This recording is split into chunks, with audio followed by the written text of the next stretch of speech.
the best platinum trophies that came out in December 2020. These are gonna be games that you can be proud of to have on your trophy list versus the easiest platinums that came out. These videos here are designed to showcase some of the best titles that you may have missed last month.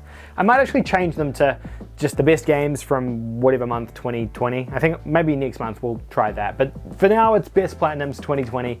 Let's have a look at the 5 games.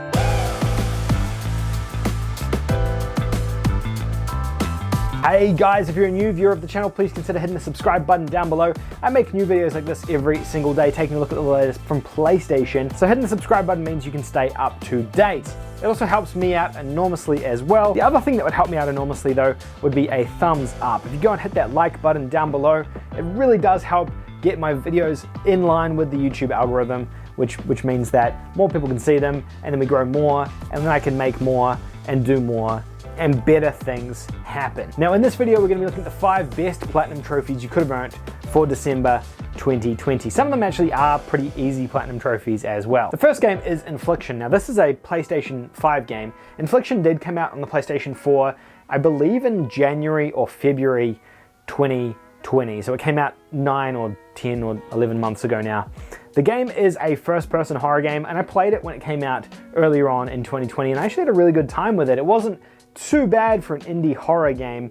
It did everything that it promised on the label. The game itself is actually a pretty straightforward plat too. It's only going to take you a couple of hours to platinum. It's a 3 or a 4 out of 10 in terms of difficulty. So relatively straightforward platinum and a decent enough game to boot kind of is where it makes this list versus the easy platinum list, which has a lot of just... Let's not talk about those games. Let's leave those games over there for now. Next up we have Freddy Spaghetti, and this is the same kind of situation where it could go on either list because it's a Radalika title. The weird part about this is it doesn't have that traditional Radalika trophy list of 11 trophies or 11 golds and a bronze and a whatever the heck they normally do. This has got like 53 or 54 trophies, so it's a full trophy list, which is what kind of makes it unique. This game here, though, is actually a funny game because it's very similar to the likes of I Am Bread or Octodad in terms of you needing to move this line of spaghetti or this piece of spaghetti, and it's got these convoluted controls. It reminds me a combination of those games and probably something like Katamari, where the spaghetti starts off small and then gets bigger as it progresses. You have to escape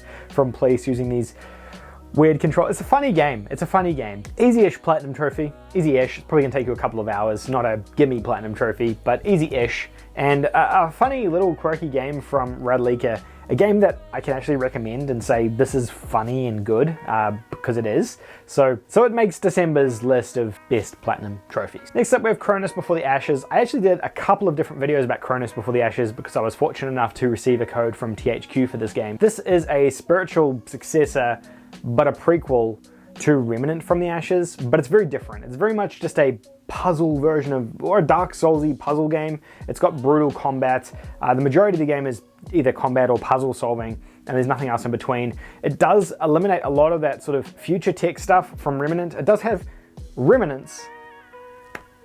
I'm gonna delete this whole video. What the heck was that? Of future tech stuff in it, so it does kind of combine that fantasy and future setting, which I do really enjoy. But it doesn't kind of go as far as Remnant did. The game itself is kind of interesting though. If you're into Remnant, then you'll probably enjoy this. If you're into Dark Souls-like games, then you'll probably enjoy this as well.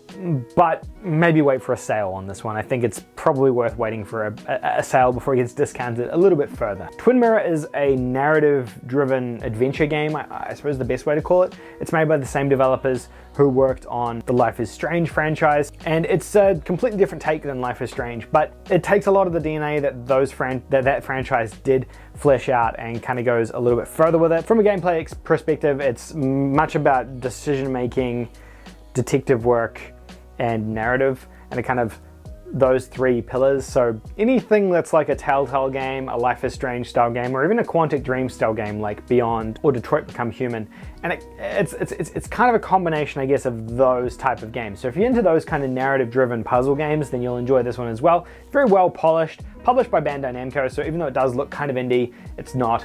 It's a AAA game. And last up on the list is Immortals Phoenix Rising. Now it's very rare that we get a big AAA game like this in December. Ubisoft do tend to do it though. On occasion they release a game in December like this. Immortals Phoenix Rising is a third-person, essentially Legend of Zelda Breath of the Wild style game mixed with like Assassin's Creed Light, I would say.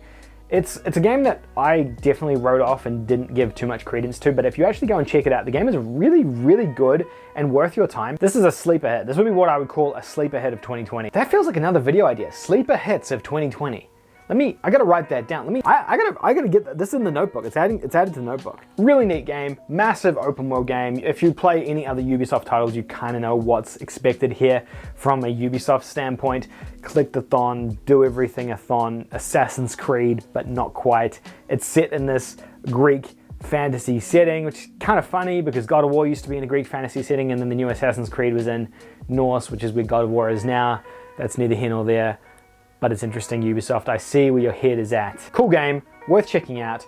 It's going to take ages to get the Platinum Trophy. It's quite a time-consuming one, but really, really solid AAA game, and probably one, if not the only sort of major AAA game that came out in December. I would say there's a couple of other AA style titles that did launch in December as well, but nothing that really stands up anywhere close to Immortals Phoenix Rising. So if you're after sort of one of the bigger games that came out, then go and check that one out. The other good thing about Immortals is it had a massive price drop. So I know in retail here in Australia, it dropped about 20 or 30 bucks only a few weeks after launch, and on the PlayStation Store January sale, it also had a massive discount, and it came heavily discounted as well. So if you're looking for this game and these sales are still going, you might be able to pick it up cheaper. And I mean, if you wait till something like Easter, probably be able to get that game half price, maybe even cheaper than that, because Ubisoft tend to drop their prices so quickly. I'd be gutted if I bought the game at launch and then 2 weeks later the sale started and the game was already 30 bucks off. I think that would be a pretty hard pill to swallow, but I know that is the case for some people, so that sucks for you.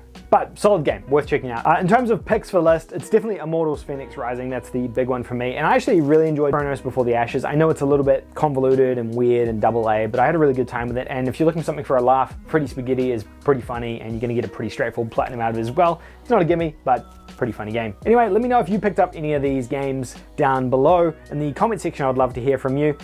Or maybe you're planning on picking some of them up. Maybe you played something else in December. Really curious to get your thoughts down below. If you enjoyed the video, give it a thumbs up. If you didn't like the video, give it a thumbs down. And I will see you guys all in the next video. Thank you so much for watching. Bye for now.